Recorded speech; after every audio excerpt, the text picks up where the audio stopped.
اعوذ باللہ من الشیطان الرجیم بسم اللہ الرحمن الرحیم نحمده ونصلی علی رسوله الکریم اما بعد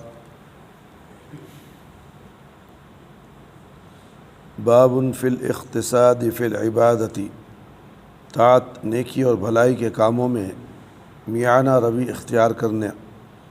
قال اللہ تعالی ما انزلنا علیک القرآن لتشقى، سورہ طٰہٰ آیت نمبر 1 سے 2۔ وقال اللہ تعالی یرید اللہ بکم الیسر ولا یرید بکم العسر، سورہ بقرہ آیت نمبر 80 پر 5۔ اور فرمایا اللہ تعالیٰ تمہارے ساتھ، اللہ تعالیٰ نے فرمایا ہم نے یہ قرآن تجھ پر اس لیے نہیں اتارا کہ تو مشقت میں پڑ جائے، اور فرمایا اللہ تعالیٰ تمہارے ساتھ آسانی کا ارادہ کرتا ہے، وہ تمہارے ساتھ تنگی کا ارادہ نہیں کرتا۔ عائشہ رضی اللہ عنہا سے روایت ہے کہ نبی کریم صلی اللہ علیہ وسلم ان کے پاس تشریف لائے، ان کے پاس ایک عورت بیٹھی ہوئی تھی۔ آپ صلی اللہ علیہ وسلم نے پوچھا یہ کون ہے؟ عائشہ رضی اللہ تعالیٰ عنہ نے جواب دیا یہ فلاں عورت ہے جو نفل نمازیں کثرت سے پڑھتی ہے۔ آپ صلی اللہ علیہ وسلم نے فرمایا ٹھہرو، تم اسی چیز کو لازم پکڑو جس کی تم طاقت رکھو۔ اللہ کی قسم اللہ نہیں اکتاتا یہاں تک کہ تم خود اکتا جاؤ، یعنی تم زیادہ عبادت کرنے کی صورت میں اکتا سکتے ہو، یعنی کہ سستاگی آ سکتی ہے، کمزوری آ سکتی ہے۔ اللہ تعالیٰ اجر دینے میں نہیں اکتاتا، اور اللہ تعالیٰ کو سب سے زیادہ محبوب عبادت و اطاعت وہ ہے جس پر اس کو اختیار کرنے والا ہمیشہ کرے۔ سمجھ میں آ رہا ہے؟ تھوڑی عبادت ہو صحیح، تھوڑے ذکر و اذکار ہیں مگر ہمیشہ کرنا ہے۔ وہ سے تب دن نہ کہ 1-2 دن 4 دن پڑھ کو رات دن عبادتیں کرتے رہو، تھک کو چھوڑا لیتا ہو، وہ عبادت اللہ کو پسند نہیں۔ اس میں طاقت سے زیادہ عبادت کرنے سے روکا گیا ہے کیونکہ اس میں اندیشہ ہے کہ چند روز کے بعد انسان اکتا جائے اور عبادت بالکل ہی چھوڑ بیٹھے۔ اس لیے عبادت و طاعت میں بھی میانہ روی ضروری ہے۔ اللہ کو عمل بہت پسند ہے جو ہمیشہ پابندی کے ساتھ کیا جائے، چاہے تھوڑا ہی ہو، کیونکہ ہمیشگی والے عمل کا اجر بھی ہمیشہ ملے گا، بخلاف چند روزہ عمل کے اس کا اجر بھی چند روزہ ہی ہوگا۔ انس رضی اللہ عنہ سے روایت ہے کہ 3 آدمی نبی کریم صلی اللہ علیہ وسلم کی ازواج مطہرات کے گھر آئے، ان سے نبی کریم صلی اللہ علیہ وسلم کی عبادت سے متعلق پوچھتے تھے۔ جب ان کو اس بات کی تفصیل بتلائی گئی تو گویا انہوں نے اسے کم سمجھا اور کہا کہ ہمارا اور نبی صلی اللہ علیہ وسلم کا کیا مقابلہ؟ آپ صلی اللہ علیہ وسلم کے تو اگلے پچھلے تمام گناہ معاف کر دیے گئے ہیں، اس لیے ہمیں تو آپ سے زیادہ عبادت کرنے کی ضرورت ہے۔ چنانچہ ان میں سے ایک نے کہا میں تو ہمیشہ ساری رات نماز پڑھوں گا، دوسرے نے کہا ہمیشہ روزے رکھوں گا، کبھی روزے کا ناغہ نہیں کروں گا، تیسرے نے کہا میں عورتوں سے کنارہ کش رہوں گا اور کبھی نکاح نہیں کروں گا۔ رسول اللہ صلی اللہ علیہ وسلم کو جب یہ باتیں پہنچی تو آپ صلی اللہ علیہ وسلم ان کے پاس تشریف لائے اور ان سے پوچھا تم نے اس طرح کہا؟ جب اس کا جواب انہوں نے اس بات میں دیا تو آپ صلی اللہ علیہ وسلم نے فرمایا خبردار، اللہ کی قسم میں تم میں سب سے زیادہ اللہ سے ڈرنے والا اور اس کا سب سے زیادہ خوف دل میں رکھنے والا، اس کا سب سے زیادہ خوف دل میں رکھنے والا ہوں، لیکن میں روزے رکھتا بھی ہوں اور چھوڑ دیتا بھی ہوں، رات کو نماز بھی پڑھتا ہوں اور سوتا بھی ہوں، اور عورتوں سے شادی بھی کرتا ہوں، بس یہ سارے کام ہی میرے سنت ہیں، اور جس نے میری سنت سے اعراض کیا بس وہ مجھ سے نہیں ہے، یعنی مجھ سے اس کا تعلق نہیں ہے۔ یہ بخاری اور مسلم کی روایت ہے میرے بھائی میرے دوست۔ اس میں عبادت میں میانہ روی کی نکاح کی اور نبی صلی اللہ علیہ وسلم کے اقتداء کی ترغیب اور ہمیشہ روزہ رکھنے یا ساری رات عبادت بغیر سوئے عبادت کرنے کی ممانعت و کراہت ہے۔ دوسرا بدعات میں خیر اور اجر نہیں ہے، تمام تر خیر و برکت ثواب صرف اور صرف نبی کریم صلی اللہ علیہ وسلم کی اتباع میں ہے۔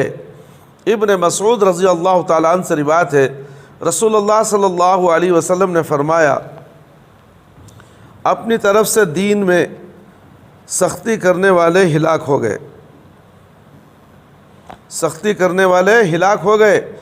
آپ نے 3 مرتبہ یہ ارشاد فرمایا، 3 مرتبہ آپ نے ارشاد فرمایا۔ یہ مسلم کی روایت ہے۔ اس سے ان ریاضتوں اور مشقتوں کو کراہت واضح ہے جو بہت سے اہل تصوف نے اپنے طور پر کھڑے رکھی ہیں، جن میں سے بیجا تشدد اور سنت نبی صلی اللہ علیہ وسلم سے انحراف پایا جاتا ہے۔ اسی طرح مسائل میں کھود کریت کرنے اور بال کی کھال نکالنے والے بھی اس میں آ جاتے ہیں۔ اس قسم کی مشاغافیوں کا ارتکاب بھی بالعموم وہی لوگ کرتے ہیں جو سنت اور اتباع رسول سے تہی دامن ہو جاتے ہیں، دامن سے دامن بچا لیتے ہیں۔ ابو ہریرہ رضی اللہ تعالیٰ عنہ سے روایت ہے، رسول اللہ صلی اللہ علیہ وسلم نے فرمایا، یقیناً دین آسان ہے، اور جو دین میں بیجا سختی کرتا ہے تو دین اس پر غالب آ جاتا ہے، یعنی ایسا انسان مغلوب ہو جاتا ہے اور دین پر عمل ترک کر دیتا ہے۔ پس تم سیدھے راستے پر رہو اور میانہ روی اختیار کرو اور اپنے رب کی طرف ملنے والے اجر پر خوش ہو جاؤ، اور صبح اور شام اور رات کے کچھ حصے کی عبادت سے مدد حاصل کرو۔ اور بخاری میں ایک روایت میں ہے، سیدھے راستے پر رہو، میانہ روی اختیار کرو، اور صبح اور شام کچھ حصہ رات کو عبادت کے لیے چلو، میانہ روی اختیار کرو، تم منزل مقصود کو پہنچ جاؤ گے۔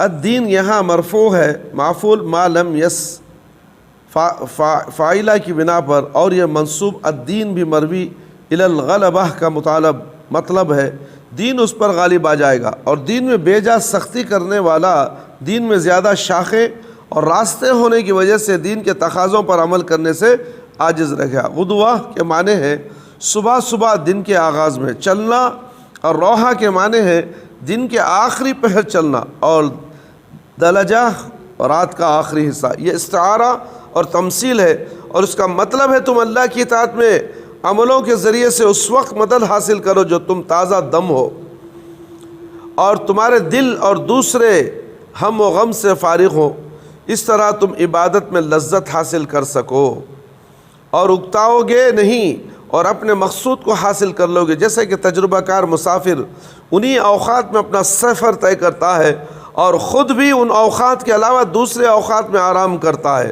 اور اپنے جانور کو بھی آرام کرواتا ہے، بس وہ بغیر تکان کے منزل مقصود تک پہنچ جاتا ہے۔ واللہ عالم۔ اس میں میانہ روی کے علاوہ اس امر کی ترغیب ہے کہ عبادت کے لیے ایسے اوقات مقرر کیے جائیں جن میں انسان تازہ دم ہوتا، تاکہ اسے اللہ کی عبادت میں لذت و حلاوت اور محسوس ہو۔ تاہم یہ نفلی عبادت کے لیے ہے، فرضی عبادات کی ادائیگی تو اپنے مقررہ اوقات میں ہی ادا کرنی چاہیے۔ انس رضی اللہ تعالیٰ عنہ سے روایت ہے کہ رسول اللہ صلی اللہ علیہ وسلم نے فرمایا، مسجد میں تشریف لائے تو دیکھا کہ ایک رسی 2 ستونوں کے درمیان بندھی ہوئی ہے۔ آپ صلی اللہ علیہ وسلم نے پوچھا، یہ رسی کیا ہے، یعنی کس مقصد کے لیے بندھی گئی ہے؟ لوگوں نے بتلایا کہ یہ ام المومنین زینب رضی اللہ عنہا کی رسی ہے، جب وہ عبادت کرتے کرتے تھک جاتی تو اس کے ساتھ لٹک جاتی تھی تاکہ سستی دور ہو جائے۔ نبی کریم صلی اللہ علیہ وسلم نے فرمایا کہ اس کو کھول دو، تم اس میں سے ایک شخص کو چاہیے کہ وہ اس وقت نماز پڑھے جب وہ فرحت و نشاط محسوس کرے، جب سست ہو جائے تھک جائے تو وہ سو جائے۔ بخاری اور مسلم نے روایت کی ہے۔ ہمیں اس حدیث سے پتہ چل رہا ہے کہ اس میں بھی بیجا سختی اور اثناء نماز کسی چیز کا سہارا لینے سے روکا گیا ہے۔ دوسری چیز، کسی منکر کا ازالہ ہاتھ سے ممکن ہو تو فوراً ہی اس کو بند کر دیا جائے۔ تیسرا، عبادت میں میانہ روی اور اوقات نشاط کا اہتمام کیا جائے۔ اللہ تعالیٰ سے دعا ہے کہ اللہ تعالیٰ مجھے اور آپ تمام کو ان تمام قرآن اور حدیث کی باتیں جو ہم نے آپ کے سامنے پیش کی ہیں اس پر غور و فکر کرتے ہوئے اس پر عمل کرنے کی اللہ مجھے اور آپ کو توفیق عطا فرمائے۔ اللہ ہم سب کو 5 وقت نماز پڑھنے والا بنا دے، وقت پر نماز پڑھنے والا بنا دے، ہماری نمازوں میں خشوع اور خضوع عطا فرمائے، شرک سے بچا لے، بدعت سے بچا لے، ہم سب کو صراط مستقیم پر چلا دے، قبر کے عذاب سے بچا لے، جہنم کی آگ سے بچا لے، قبر کے سوالات بالکل آسان فرما دے، قبر کی تاریکی کو روشنی میں بدل دے، میدان حشر میں رسوائی سے بچا لے۔ اے اللہ ہمیں موت دے تو ایمان کی حالت میں موت دے، جب ہماری روح ہمارے جسم سے نکلے تو اے اللہ ہماری زبان پر کلمہ لا الہ الا اللہ محمد الرسول اللہ جاری رہے۔ ربنا آتنا فی الدنیا حسنۃ وفی الآخرۃ حسنۃ وقنا عذاب النار۔ ربنا ظلمنا انفسنا وان لم تغفر لنا وترحمنا لنكونن من الخاسرین واعف عنا واغفر لنا وارحمنا انت مولانا فانصرنا على القوم الكافرین۔ ربنا تقبل منا انك انت السميع العليم وتب علينا انك انت التواب الرحيم۔ سبحان ربك رب العزة عما يصفون وسلام على المرسلين والحمد لله رب العالمين۔ يا حي يا قيوم برحمتك استغيث